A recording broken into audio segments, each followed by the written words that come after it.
தருமபுரி குமாரசாமிப்பேட்டையில் சென்னகேசவ பெருமாள் கோவில் ராம நவமி விழா தேரோட்டம். ஏராளமான பக்தர்கள் சுவாமி தரிசனம். தருமபுரி குமாரசாமிப்பேட்டை சிவசுப்பிரமணிய சாமி கோவில் வளாகத்தில் உள்ள ஸ்ரீதேவி பூதேவி சமதி சென்னகேசவ பெருமாள் கோவிலில் ஸ்ரீ ராம நவமி திருவிழா கடந்த 29ஆம் தேதி தொடங்கியது.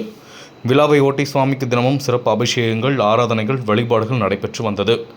மேலும் ஒவ்வொரு நாளும் சுவாமிக்கு சிறப்பு அலங்கார சேவையும் நடந்தது. அதன்படி சத்தியநாராயணன், மச்ச கஜேந்திர மோட்சம், ஸ்ரீ சேஷசயனம், வாமன அவதாரம், காளிங்க நர்த்தனம், பிருந்தவனம், பார்த்தசாரதி ஆகிய அலங்கார சேவைகள் நடந்தது. இதனைத் தொடர்ந்து சுவாமிக்கு நவமி அபிஷேகமும் ராமர் அவதார அலங்கார சேவையும் நடந்தது. இதனைத் தொடர்ந்து நேற்று மேளதாளங்கள் முழங்க வரிசை அழைப்பும், பின்னர் கோவில் வளாகத்தில் ஸ்ரீதேவி பூதேவி சமதே ஸ்ரீ சென்னகேசவ பெருமாளுக்கு திருக்கல்யாண உற்சவமும் நடைபெற்றது. இதில் ஏராளமான பக்தர்கள் கலந்து கொண்டு சுவாமி தரிசனம் செய்தனர். விழாவின் முக்கிய நாளாக இன்று காலை ஸ்ரீதேவி பூதேவி சமதே ஸ்ரீ சென்னகேசவ பெருமாள் தேரோட்டம் நடைபெற்றது. பெருமாளுக்காக புதியதாக வடிவமைக்கப்பட்ட தேரில் சுவாமி சிறப்பு அலங்காரத்தில் பக்தர்களுக்கு அருள்பாலித்தார். அப்போது சுவாமிக்கு சிறப்பு பூஜைகளும் தீபாராதனையும் நடைபெற்றது.